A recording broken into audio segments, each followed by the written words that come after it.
What's going on, everybody? It is me, Moldy Joe, here giving you guys an online multiplayer battle from Medieval 2 Total War. I am playing as the Danes, and this battle I brought 2 units of arquebusters, 4 units of Norse swordsmen, 2 units of Norse axemen, 2 spear militia, 3 Norse war clerics, and hidden off in these woods I got some mounted crossbowmen. Let's take a look at my opponent's army. He is playing as England. He has brought, looks like about 4 units of longbowmen and some knights mixed along in there, some armored swordsmen, feudal knights, dismounted English knights as well, and he's got a unit of general's bodyguard. He's taken up a very typical deployment when I see people playing as England.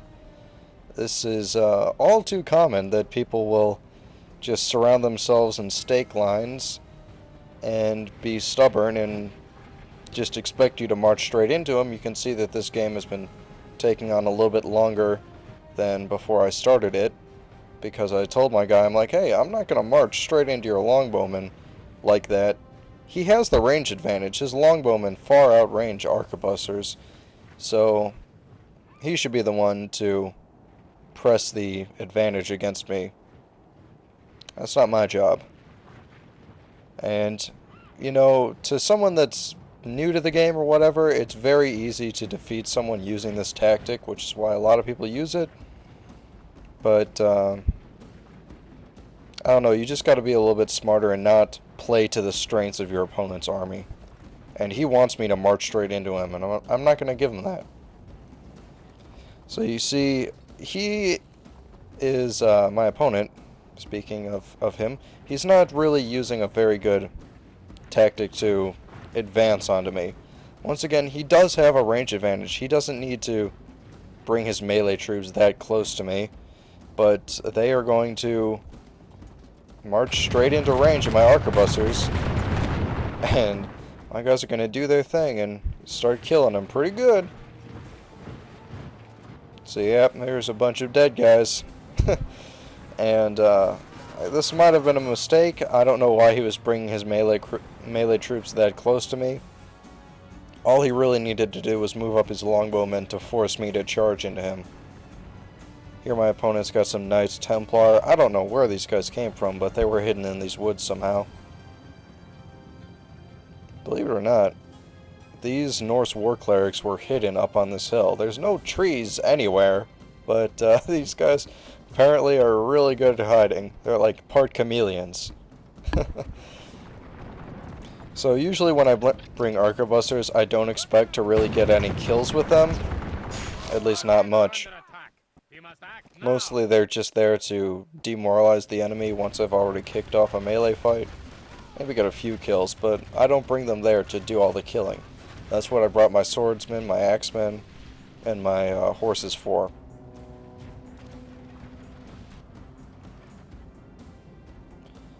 So also my opponent didn't bring any spearmen.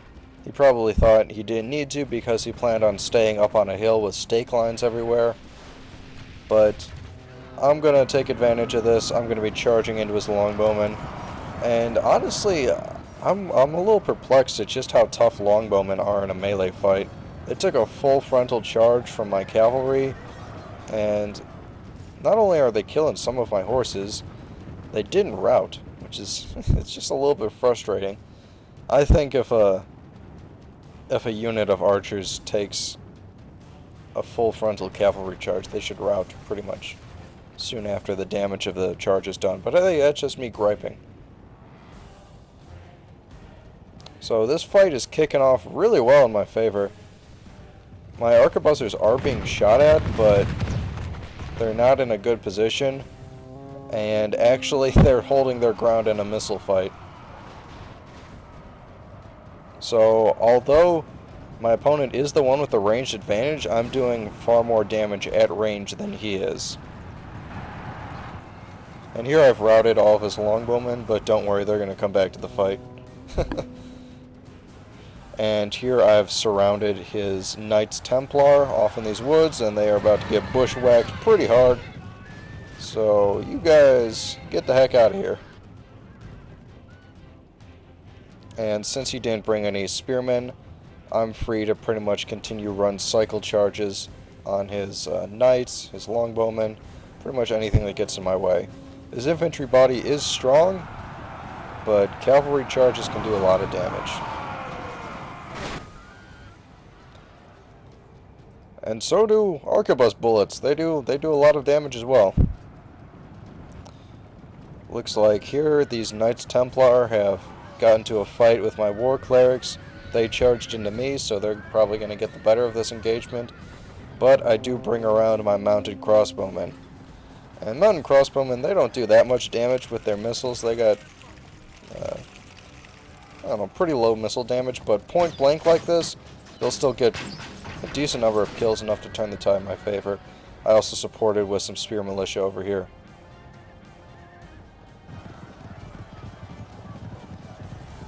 Pretty good, if you ask me. Things are getting a little bit laggy. I think it's gonna... Yep, it's fine now. Anyways, seeing that my opponent has made a grave mistake in going about attacking me, he is gonna retreat and go back to Plan A, which is sitting atop this hill and not moving at all. It's very dangerous when you take a highly defensive mindset. It forces you to assume that... Oh, look here. Look on the ground over here. Look at all these horses. This is his general's bodyguard. He ran back into his own stake lines and killed a bunch of his horses. Anyways, it's very dangerous to be overly defensive in this game. You limit your abilities to react to whatever your opponent is doing. He thinks that once he gets on this hill, he's invincible, but that's not going to be the case. No siree. So my plan is, since he is on this hill, my cavalry is going to have very limited effect. I can't attack him from the front, can't attack him from the back. I can only try to run in from the sides, and still that's a very narrow avenue to attack him from. So what I'm going to be using my cavalry for is to cover my advance with my infantry. I'm comfortable advancing on him with my infantry force at this time, because I did cut down his troops quite a lot. There's a lot of dead Englishmen over here, and that makes me happy. So I'll engage him in a melee fight once my cavalry is gone, pretty much. Or unless he forces me to react differently. But seeing as how he's pretty, I don't know, thick-skulled, that's a little bit of an insult, but he's a bit stubborn with his army deployment. Seeing as how he readjusts his longbowmen over here, I think I should be safe to do a cavalry charge with my mounted crossbowmen. I think only one guy died on the stake line. But something about these longbowmen, I'm only fighting longbowmen here, and they rout my horses really quickly. I mean, I know mounted crossbowmen are not meant to be melee troops, but I figure they would have done more damage to archers. These guys are pretty tough.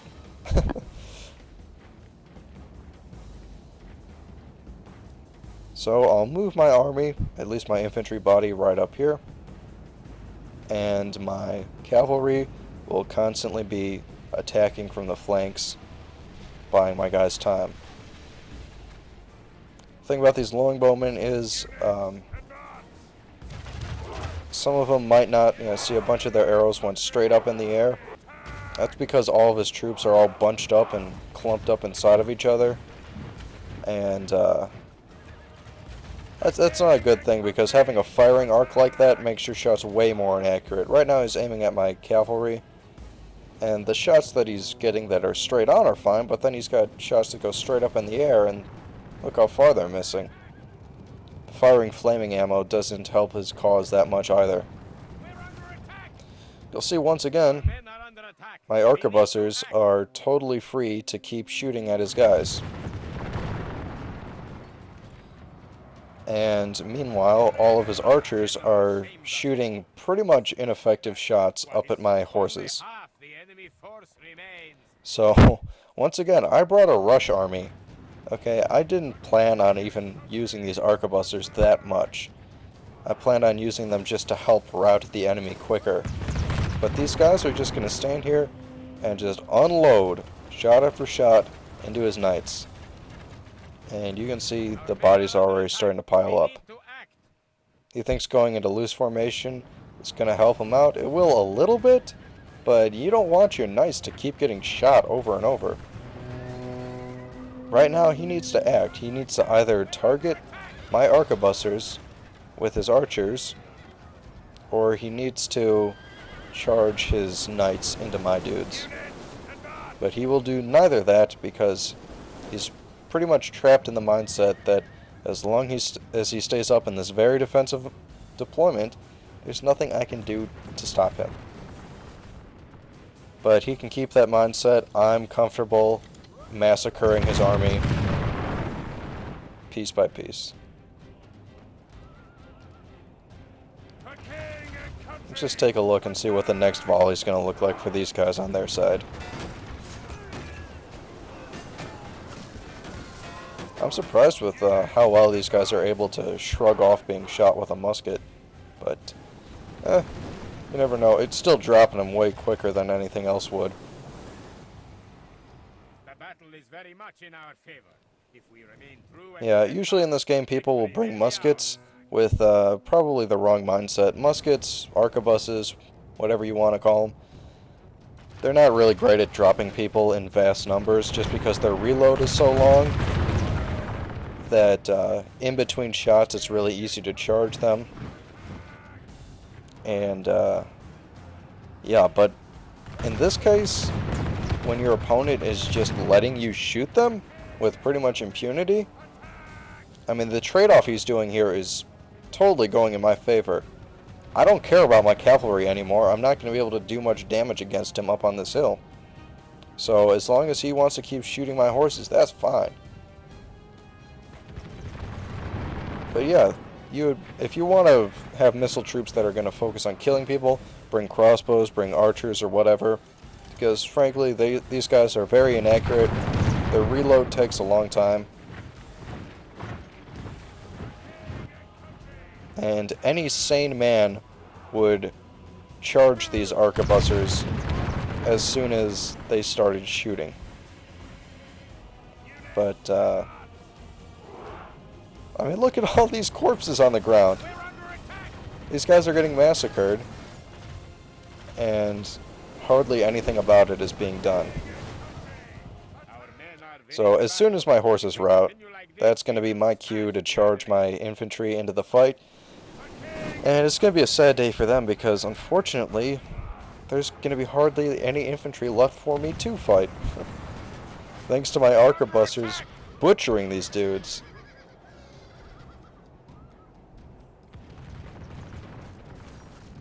So it just goes to show you that when you're playing this game,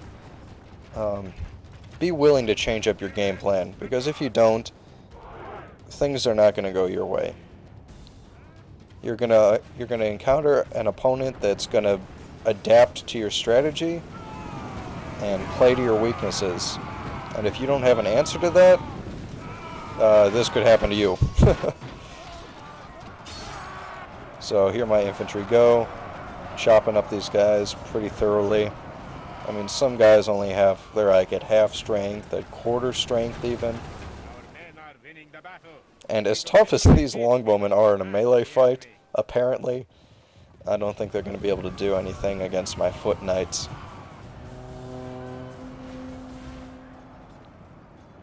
So, here come my axemen. These guys have very high attack power.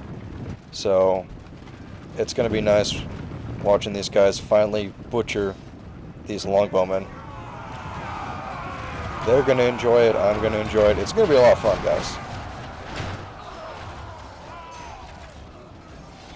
I think this guy just whiffed a big axe swing, and he died somehow. No one even hit him. That's weird. That's nice. So, looks like most of the English army is in flight. At least, yeah, it looks like all their infantry is routing. There goes their last longbowman. I'm bringing my arquebusters around here.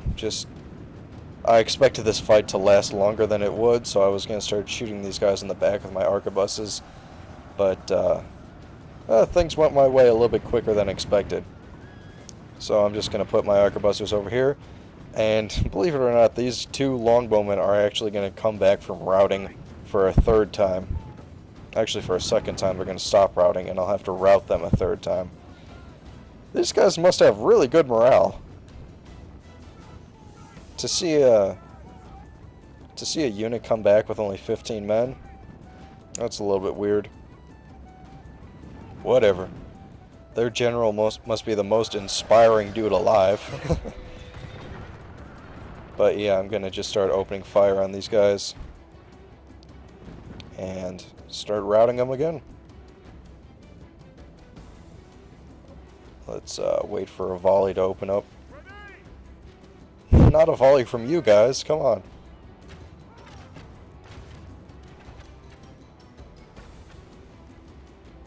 Yeah, man, their general is lasting a lot longer than I expected. Anyways, my guys are about to open up their final deadly shots on these archers. And hopefully they'll be gone for good this time. So I've had about enough of their shenanigans. There they go. And they're dead. They're all dead. All the English are dead. And Denmark prevails. Our foe is utterly vanquished. Let all who remember this day remember it as a day of our most glorious victory. So our arquebusters did very well today. Only lost 225 dudes. Most of it was my cavalry, which I didn't care about towards the end of the fight. Arquebusters, look at these guys. They killed over 300 men combined. That was ridiculous. One of my war clerics did very well. Anyways, that's the end of the battle. Hope you guys learned a little bit something from it. And I'll talk to you guys in the next video. See you later. Bye.